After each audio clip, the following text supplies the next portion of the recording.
America की भयंकर चेतावनी। काला सागर पर मंडराते अमेरिका के जंगी जहाज। जर्मनी की चांसलर का रूस को अल्टीमेटम।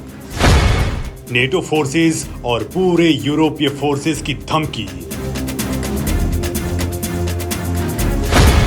और दूसरी ओर एक अकेला व्लादिमीर पुतिन और उसकी सबसे खतरनाक फोर्स जो यूक्रेन को 3 ओर से घेर चुकी है।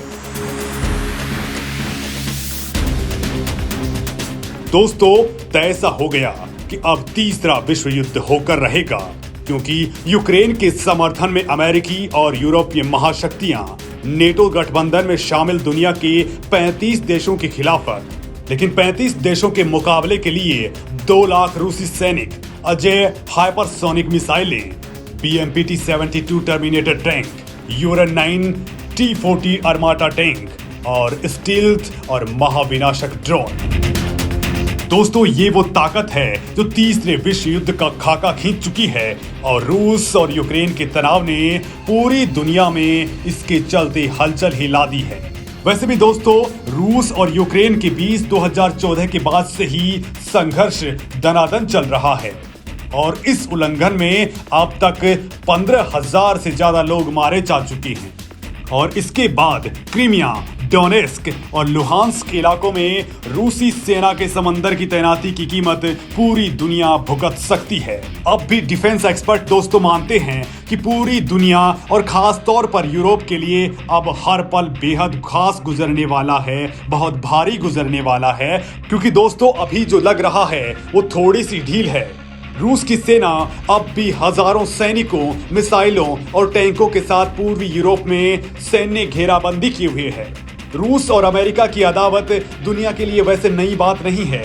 अमेरिका के राष्ट्रपति जो बाइडेन पुतिन को पहले ही हत्यारा बता चुके हैं और अब तक यूक्रेन की सरहदों पर जंग के हालात लगातार जारी हैं। और दोस्तों, यूरोपीय देशों के समझाने के बाद से भी पुतिन टस से मस नहीं हुए हैं। हालांकि जर्मनी के कहने के बाद जरा सी ढील दी है, लेकिन दोस्तों अमेरिका को जवाब देने के लिए रूस ने जो तैयारी की है वो आपके होश उड़ाने वाली है। और आपको ये जानना भी बेहद जरूरी है दोस्तों, क्योंकि रूस से भारत 60% से ज्यादा हथियार खरीदता है और आने वाले वक्त में ये हथियार भारत की हिफाजत के काम भी आ सकते हैं, क्योंकि रूस को भारत इस वक्त भी खुला सपोर्ट दे रहा है। तो आखिर वो कौन सी ताकत है जो रूस को अजेय बना रही है? साथ ही इसके जवाब में यूक्रेन कौन से ड्रोन्स को उतार चुका है? अमेरिका के खिलाफ रूस के BMPT-72 टैंक्स। दोस्तों, बाल्टिक सागर में अपने अचूक निशाने वाले BMPT-72 टर्मिनेटर टैंक रूस ने तैनात कर रखे हैं। ये टैंक गोले बरसाने के साथ ही दुश्मनों के हेलीकॉप्टर्स और कम स्पीड में उड़ान भरने वाले विमानों को भी मार गिराने में सक्षम हैं। ये टैंक शहरी क्षेत्र में लड़ाई के दौरान अपने दूसरे साथी टैंक्स और आर्म्ड फाइटिंग व्हीकल्स को भी बैकअप देते हैं, जिससे दुश्मनों के हेलीकॉप्टर्स, ड्रोन्स या कम ऊंचाई पर उड़ान भरने वाले दूसरे जहाज उन्हें निशाना नहीं बना पाते।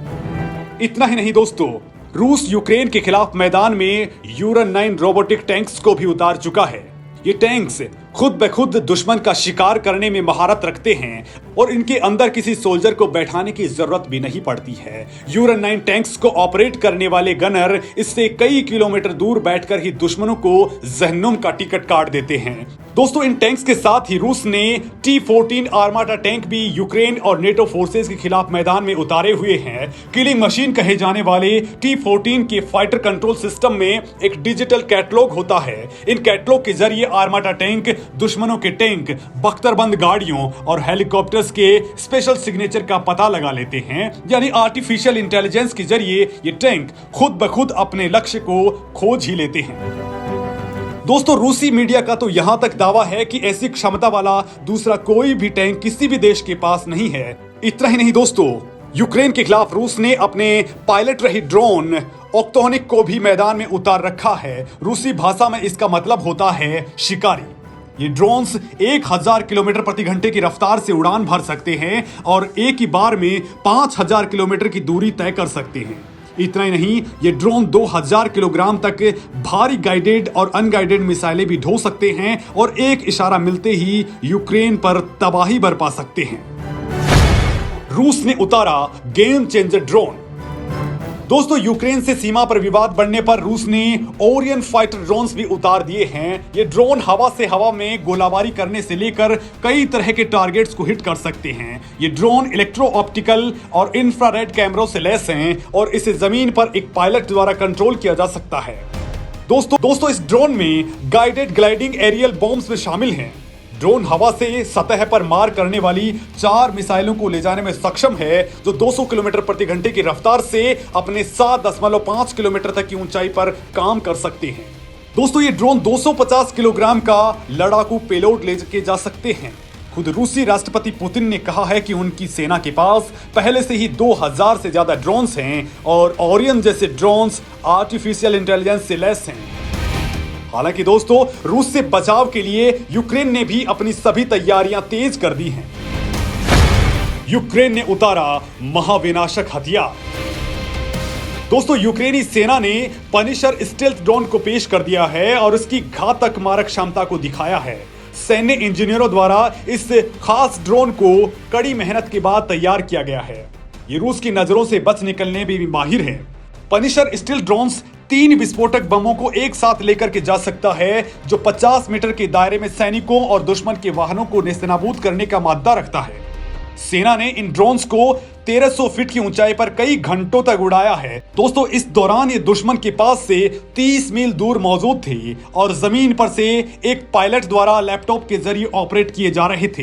दोस्तों, पनिशर ड्रोन को हमले के लिए भेजने से पहले एक छोटे खोजी ड्रोन को भी मदद में लिया गया, जिसे स्पेक्टर फ्लाइज के नाम से जाना जाता है। ये ड्रोन पहले टारगेट का पता लगाता है, फिर पनिशर मौके पर पहुंचकर दुश्मन को ठिकाने लगा देता है।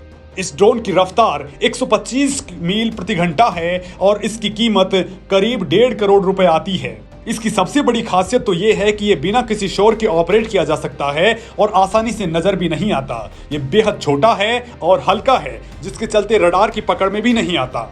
दुश्मन के लिए ये बड़ी मुसीबत से कम नहीं है, क्योंकि एक बार ये हवा में उड़ान भरता है तो इसे देखना और सुनना तो बिल्कुल ही मुश्किल हो जाता है। यानी दोस्तों, अगर यूक्रेन और रूस में युद्ध हुआ तो इसके भयानक परिणाम सामने आने वाले हैं। ये परिणाम सबसे ज्यादा यूरोप के लिए और सबसे भयानक अमेरिका के लिए इसलिए हो सकते हैं क्योंकि अगर युद्ध हुआ तो ये केवल 2 देशों के बीच में नहीं, बल्कि नेटो में शामिल अमेरिका, फ्रांस, जर्मनी समेत 35 और देशों के बीच में होगा। आप जानते ही हैं कि रूस के हथियार किस कदर तबाही बरपा सकते हैं और दोस्तों, भारत का भी इस वक्त तो रूस को ही सपोर्ट है। आप इस मामले में क्या कुछ सोचते हैं? रूस के कौन से हथियार आपको सबसे अच्छे लगते हैं? मुझे कमेंट लिख करके जरूर बताइए। नमस्कार दोस्तों।